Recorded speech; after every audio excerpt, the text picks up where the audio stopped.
Double oaked, what does it even mean? So it's when you dump a barrel and put it into a second barrel.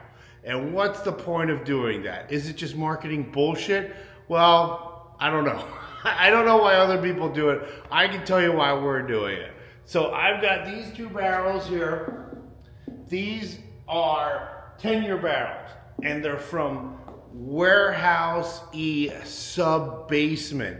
And we brought these out here when they were 7 years old, and nothing's happening, nothing's changing. And so what I've learned is if we have over oaked barrels and we bring them here and we let them sit, because of the low humidity, I've never really had the need to do a toasted barrel. A toasted barrel is great, just toasted, when you've got a barrel that's over oaked and you want to, it's lost its balance. You don't have enough sweet flavors and it's all char, heavy tannins. But here in Las Vegas, because it's so dry, humidity-wise, even when it's cold in the winter, summertime, it's in AC, everything just kind of moves into one direction, which is into the wood. So we've never had to do a toasted barrel, because if I just let an over oaked barrel sit long enough, even though it's in its original number 4 char, all those tannins get sucked back into the wood.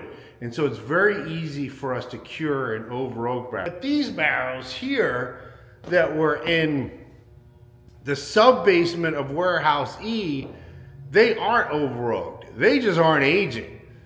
They weren't aging in Indiana because it was so cold and humid where they are, because they're basically, basement level is ground floor, sub-basement is like the cellar. And so we've had these out here 3 years. I haven't tried them in a year, but even 2 years ago, they just, too much youth. They were just way too young. And so the barrels are kind of sealed from the alcohol and everything. So even though we brought them here, there's just, they're not picking up any oak flavors. So we're gonna double oak them. What we're gonna do is, I'm gonna come back, we're gonna dump both these into a tank, and I'm gonna try them, and I'm gonna see which of these experimental barrels I'm gonna put them in. It's not quite as exciting back here, but these are where we have the experimental barrels. So these barrels are all from Speyside. They're all light char to heavy char, toast, varying in chars. My guess for these is they're gonna go into heavy toast, number 5 char. And so my reasoning for that is I think they need a lot of oak characteristics. They're already 10 years old. They don't need to spend a lot of time in the barrel. And according to Cameron at Speyside, that's Cameron Fleek. Ask Cameron for all your Speyside barrel needs. That's Cameron. Call Cameron. So the reason that they're toasted first is to really open up the grain, because they're not going to be in the wood for a long period of time. And so we needed to get in there. We needed to get right in there. And that's why it's toasted first, to open up the grain, allow maximum penetration. And then the number 5 char, when we had those experimental barrels a long time ago, the experimental rise, the number 5 char was just awesome. And because these don't have any oak characteristics, I think it's going to really help. But these we're only going to do for the winter. They're only going to be in there for like 3 to 4 months. And then I'm going to figure out what to put in the other barrels. And because right now I have a lot of low floor inventory. I've got a lot of bourbon at WL1. We have a lot of Warehouse L1. That's Old Seagram's warehouse that is first floor. Like, we had these ryes that were 7 years old, and we put them outside in storage containers in the summer in their original barrels, and it removed all the negative flavors, and they were good. And my original goal was to use those as an experimental, rare and limited. but they just, not enough happened using the existing barrel. And that's when I got the idea to call Cameron at Speyside to, to talk about doing some double oaking, because those barrels are so low floor, it's just not happening. And so a lot of times, people talk about rotating barrels, and usually it's the opposite order. Usually you start high and bring them down. But once they've been sitting down low, there's not going to be any advantage of bringing them high, which we've seen by putting them in a storage container in the summer. It does not matter how much movement is going out. There's just the barrel, it's either been sealed by the alcohol or it's just not happening. And so that's why I decided to do this. And then we don't have any low floor stuff right now. I got to get some in, but we did have these sub basements that have been sitting here for 3 years. So this is the beginning of an experimental journey. I think those 2 barrels will go into 1 barrel, but we'll come back and see how they are. And then that'll be a different day. And then I can watch what I've recorded today and see what vital information I forgot, because I was just wing it. I don't have like a script or anything. I'm just like blah, blah, blah. But yeah, so very excited. We're going to try put these sub basements in a barrel, and then I'll see if I have anything here. I might have these 7-year bourbons that are from Warehouse S2. I'm not a fan of any of the S's. S1, 2, 3, 4.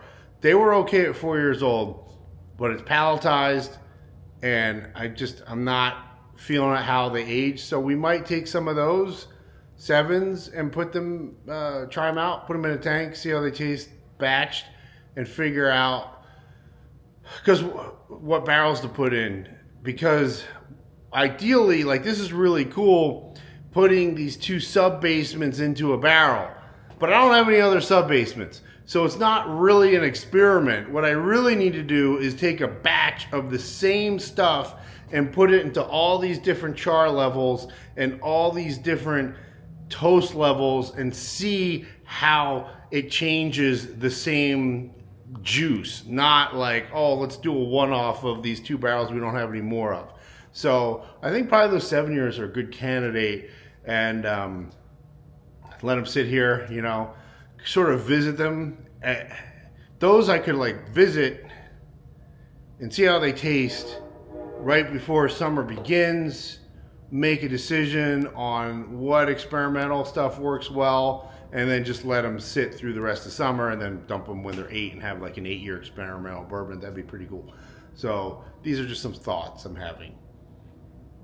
So I'm gonna get out of here, and when I come back, we'll be tasting the 2 sub basements and making a decision onto which experimental barrel they're going to go into. All right, we're back.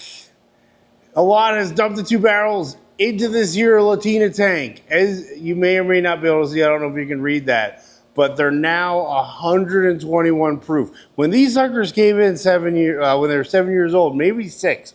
I can't really remember if it was 6 or 7. But I do remember they only 103 proof, and they were full. They were like over 300 pounds each. So they both lost 50% of their volume in their time here in Las Vegas and have gone up substantially in proof. So let's try it, and then I'm going to make an educated decision as to which barrel I want to put this in.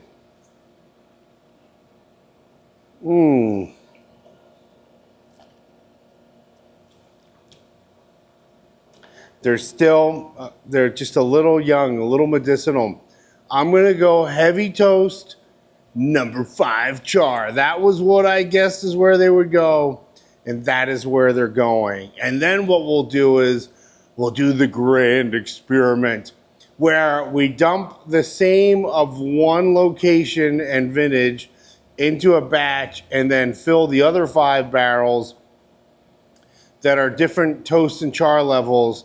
And that way we can, see how they all change over time and get an idea of how these different toast and char levels affect something here in Las Vegas. And then also what I'll do is when we do that batch, we'll take a sample, put it in a bottle that will remain unchanged. And so that'll give us the ability to see how it started and how it finished and get a full understanding of how these different experimental barrels are affecting the flavor profile.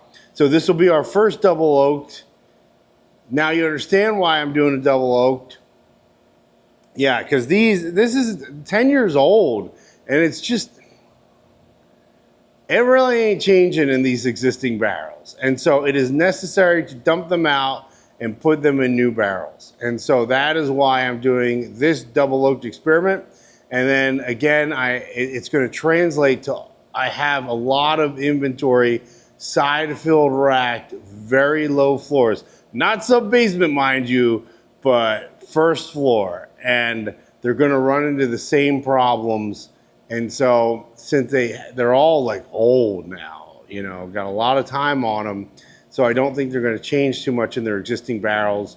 So we'll bring them here and start doing some cool stuff. We'll even do some of this out in the old storage container in the summertime. But that is my video on double oaking. All right, I'll talk to you later.